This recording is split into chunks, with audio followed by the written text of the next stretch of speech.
What's going on, everybody? Welcome back to the channel. Since in the last episode I talked about the launch of the Sega Genesis, I figured I'd show you guys 5 essential Sega Genesis titles to help you kickstart that Sega Genesis collection. And that's what I want to talk about on today's episode, so roll that motherfucking intro.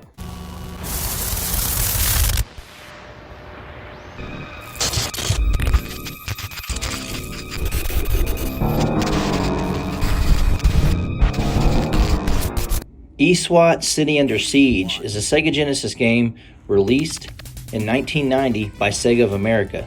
It's a side-scrolling platformer set in the future where the player controls a police officer named Duke. You battle your way through different levels before he finally gets granted his armored power suit. In this game, you must clean the streets of an overwhelming crime wave and terminate the most wanted criminals. The first and second levels of the game, you're completely human and you can only utilize a single shotgun. Plus, you can only survive one hit. But at the start of the third level, you're given power armor called the Ice Combat Suit.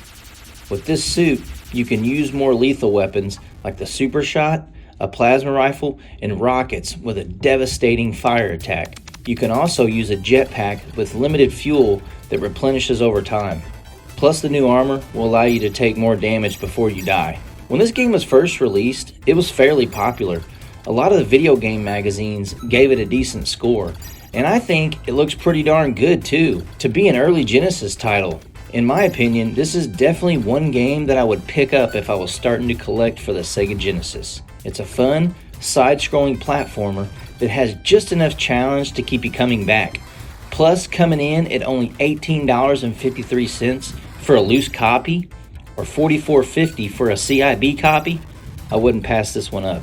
I know I can't be the only one who loved Road Rash 2 back in the day. This game was a constant rental for me and my uncle back in the early 90s. The first game was good, but the second one took everything that the first one did and did it way better. Plus, it had split screen, mano-a-mano, or head-to-head battle with other computer racers. If one thing stands out about Road Rash, it's its epic soundtrack that's just so awesome and gritty sounding. It just had that Genesis sound to it, if you know what I mean.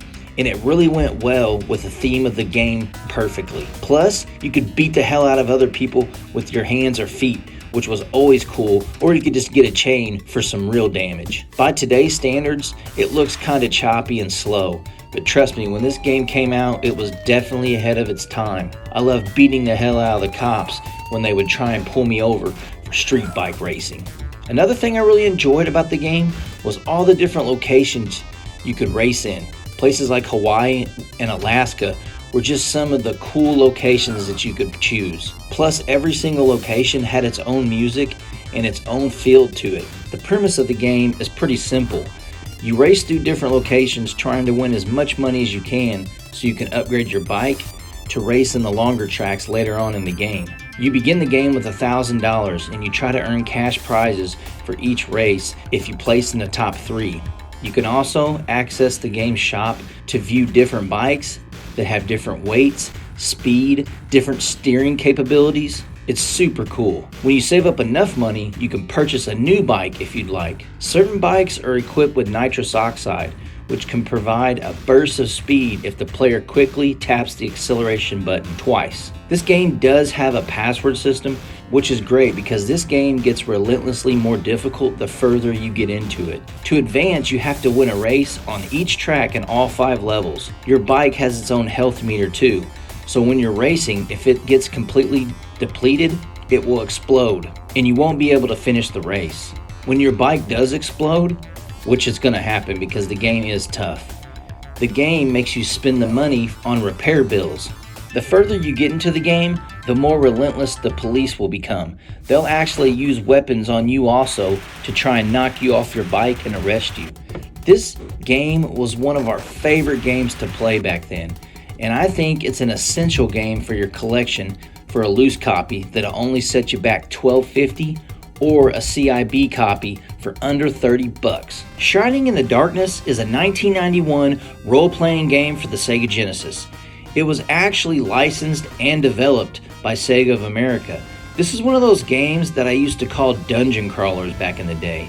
The game puts you in control of the main character and two friends named Pyra and Milo as you explore 3D mazes with turn-based battles. This game has random monster fights and predetermined boss fights.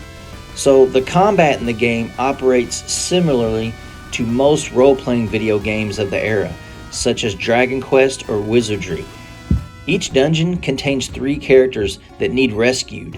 Rescuing any or all of them are all optional, but the story will change depending on whether or not the player locates and returns each of these characters to safety. Now, I'm not gonna lie, I'm not the biggest fan of RPGs, but I honestly feel that this title is one that I would have picked up if I was starting to collect for the Sega Genesis.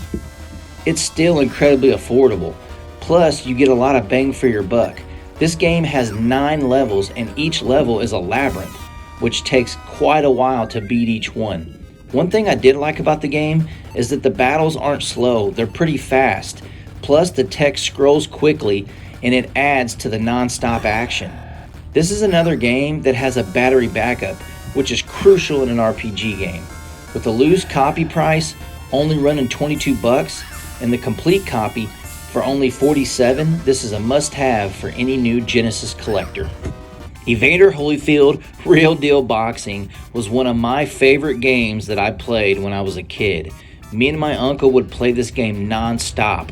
We were boxing fans, so having a boxing title in the Genesis was so freaking cool. Evander Holyfield's Real Deal Boxing was released in 1992 and it was developed by Acme Interactive and published by Sega. This game has 28 imaginary fighters and it uses 2D sprites seen from the side view. Combined with the side view of the ring, it allows boxers to look like they're moving in 360 degrees around the ring. The cartridge utilizes battery backup RAM to save a player's progress. Was that each boxer has their own energy meter and every time they get hit, it goes down. But when the energy meter reaches 0, your boxer will suffer a knockdown. You have a meter on your head and for your body, which shows how much damage each of these areas has sustained during the fight. A TKO will result if the boxer gets knocked down 3 times in one fight. However, unlike in a real boxing match, the boxer can be pummeled for the entire fight without even throwing one punch in return. One of my favorite things about this game is that it actually had a creative boxer mode, and at that time, totally blew us away. You can beef up your fighter with power, stamina, speed, and defense, and you can choose your own name, your own skin color, your own hair, and your own trunks that you want to wear also. It's super cool.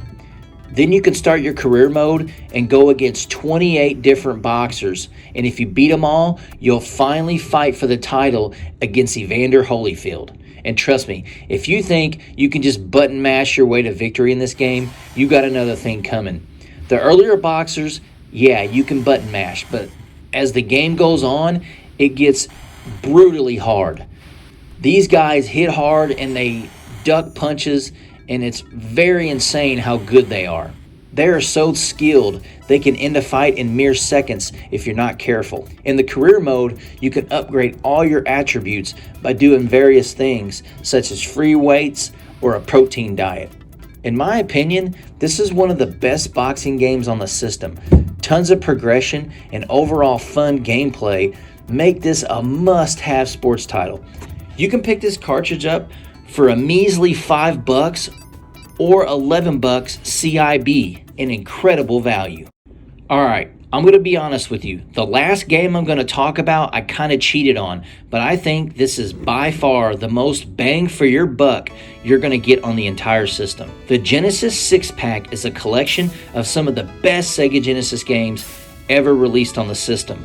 Games like Golden Axe, Streets of Rage, Columns, the original Sonic the Hedgehog, Super Hang-On, and The Revenge of Shinobi are 6 fantastic games in one single cartridge. You gotta remember, buying all these games separately would easily run you over $100 just for the cartridges. But this version, you can get all 6 games for a measly $15 for a loose cartridge and $35 for a complete in-box copy. I don't know about you, but to me, that's a bona fide steal if I ever seen one. This collection has the perfect mixture: a great side-scrolling platformer in Revenge's Shinobi, a fun arcade racing game in Super Hang-On, two of the best co-op beat-em-ups on the console, Golden Axe and Streets of Rage, and a great puzzle game, Columns, and one of the most iconic platformers on the console, Sonic the Hedgehog. If you're only able to buy one game from the 5 that I talked about today, make sure it's the 6-pack. That's by far the best bang for your buck. In my opinion, all these games are great, and they are extremely affordable in one cartridge. I know I kind of cheated here, but I wanted to throw this one in there because when you think about it, from the 4 that I previously talked about and the 6 on this cartridge, you're getting 10 games total. And those are just some of the Genesis games that I think you all should pick up if you're starting to collect for the awesome and very unappreciated Sega Genesis. Thanks, y'all. Well, there you go. There's 5 awesome Sega Genesis titles to help you kickstart that Sega Genesis collection. I think you should check all these games out. They're incredibly affordable, plus huge bang for your buck with the 6-pack. And games like Evander Holyfield, Road Rash 2, E-SWAT, and Shining in the Darkness, I think that's a great start. So if you have any memories with these games that I'm talking about, or any questions at all, leave your comment in the comment section below. Don't forget to like, comment, subscribe. And until next time, keep on reminiscing, y'all. What's going on, y'all? I just want to take a short moment to talk about my buddy Sean. He sells vintage G.I. Joe and other vintage figures at the conventions around here, and I think you should get a hold of him if you're looking to buy some figures. All 100% complete, all authentic weapons, file cards, and figures. No reproduction stuff here. He's super affordable, insane quality, and I've been buying from him for years now, and I mean, I've gotten almost all my figures from him. So if you guys want to get a hold of him, he doesn't have any social media, reach out to me and I can get you in touch with him, because these things are only getting more and more expensive. So if you're wanting to build your awesome G.I. Joe collection, make sure you hit me up and I'll get you in touch. Take it easy, y'all.